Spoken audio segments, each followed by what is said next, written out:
Hey YouTube, welcome back to Tinker Tools. Today we are going to be talking about Bosch's brand new cordless rear handle circular saw. So let's go ahead and get into that on Tinker with Tools.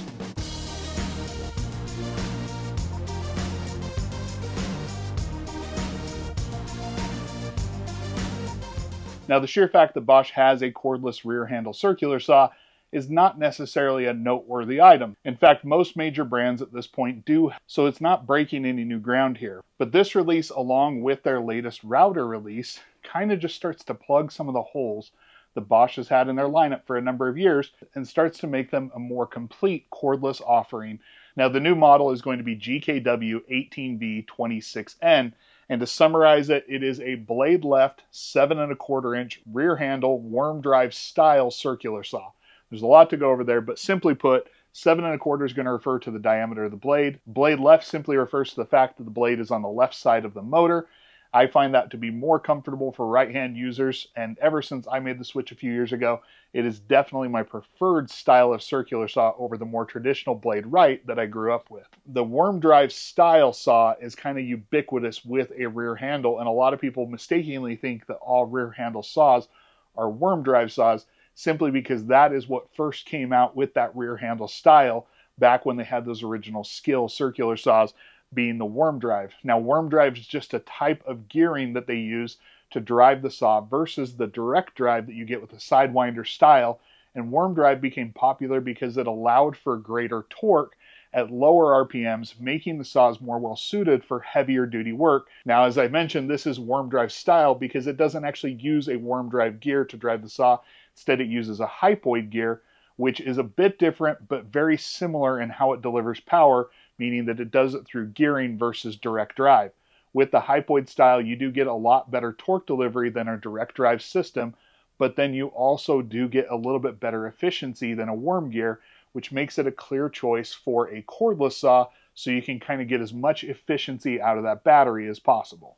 They have a claimed capacity of 2 5/8 at 90 degrees, 1 13/16 at 45 degrees, and 1 5/8 at 50 degrees, and overall the saw will bevel to 53 degrees with detents at 22.5 and 45 degrees. Now in my experience, the detents were not the most prominent things, but they are in fact there, so it is nice that they do have some of those common detents for you.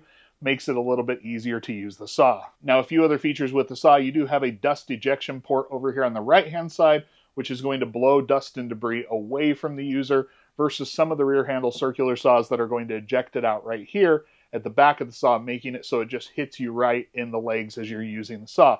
I really do prefer this. Additionally, the dust port is rotatable 360 degrees, so you can kind of position it in the way that makes the most sense for the cuts that you're doing. It's nice that they add a little bit of modularity. So not only with the Bosch are you getting a dust ejection port that is going to be more user-friendly for a right-hand user, but then you're also getting the ability to potentially hook it up to a vacuum and see if you can collect some of the dust. It's still going to be a messy saw, but it is a nice feature that they're looking at. Now over here on the back, you do have a rafter hook, and this is going to be the first style of rafter hook I've ever seen that doesn't just fold out. This one kind of rotates up into place, and although it is a little bit weird to get used to, I do find when it hangs on material, it actually hangs pretty well and kind of makes it so it's natural for you to just go and pick up the saw. And then they also have onboard storage for the Allen wrench that's used to go ahead and change out the blade, so that's a nice touch as well. None of these are necessarily class-leading features, but they're just nice things that we've seen on most saws, and it's nice to see them implemented here.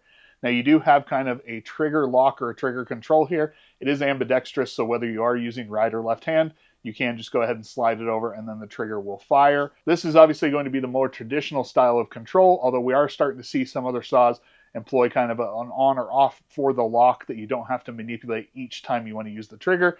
This is going to be the more standard kind of control there.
let's go ahead and talk about the performance testing that I did, which you'll have just seen on the screen. Now, not a whole lot of this was going to be timed. It was more just kind of getting a feel for the saw. I did various cross cuts, both with 2x4s and then with some larger 2x material just to kind of get a feel for it. And in cross cuts, it feels like it has plenty of power. Not necessarily the fastest cutting speed overall. The RPMs are a little bit lower than what you're getting on some of the newer saws out there, but it definitely does feel like it has a decent amount of grunt. Now, the big test for it was going to be a full 8-foot long rip cut in a 2x material. And overall, on the 8 amp hour battery that I did the majority of the testing on, it handled that quite well and actually did a pretty good job. It didn't necessarily cut super fast, as I've mentioned, with that lower cutting speed, but it does seem to have the grunt to be able to make it through. Now, just out of curiosity, I did test it with the 4 amp hour battery, and that is where you saw the saw struggle just a little bit. It didn't feel like it was able to provide enough power for the saw. It definitely struggled a little bit more on that lighter battery. I assume if you went up to the 12 amp hour battery, you'd see the same or better performance as you had on the 8 amp hour. But honestly, the battery that I'm anxious to test this on is going to be on their tabless cell battery that's been released in Europe. Unfortunately, it's not yet available where I live, and that is going to be a unique battery to see on here, because when we tested more advanced batteries like tabless cells or pouch cell batteries on these rear handle saws, which are some of the more demanding cordless tools that you have, that's where we typically see some pretty impressive performance gains, like what we've seen, say, on Milwaukee with their Forge batteries. Now, in terms of overall use, cut line visibility is decent, not necessarily groundbreaking in anything. The one thing that I did find a bit annoying is, although this does shoot the majority of the dust out here, dust does kind of get all over the front of the saw, and some of these markings just are not very visible even when there's not dust on them. Once you get dust on them, the different markings that you have on the saw really start to disappear.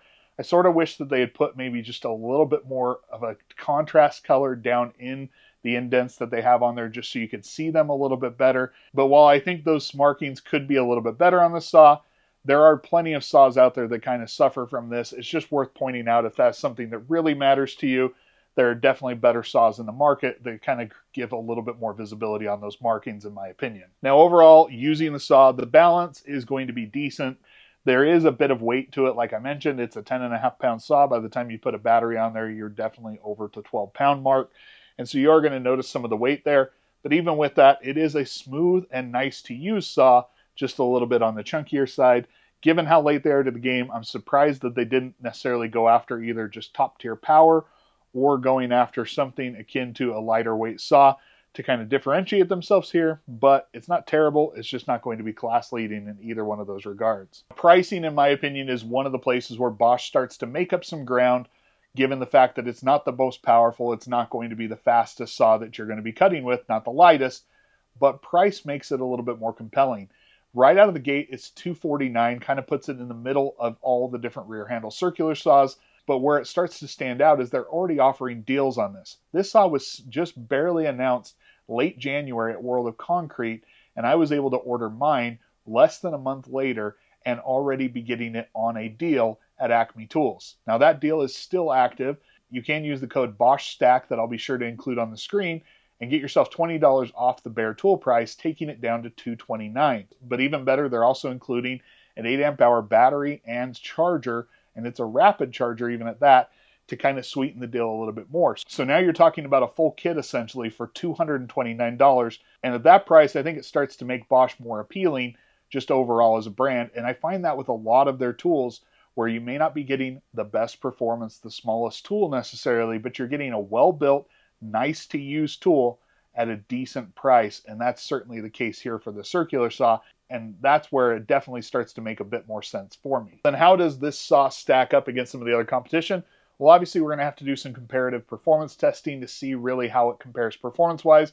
But I think even at this early juncture, it's safe to say that if you're chasing after just raw performance or the overall most compact lightweight saw, this is not going to be the saw for you. But if you're looking for an option that's competitive enough in those areas to not necessarily be something that's holding you back performance-wise, and it's just going to be a well-built, nice-to-use saw that's going to be on a platform that has a lot of other compelling things about it, then I think this is going to be mission accomplished for them, even if it is not the performance monster. So let me know, is this a saw you would consider, or would you even consider Bosch as a brand on the whole?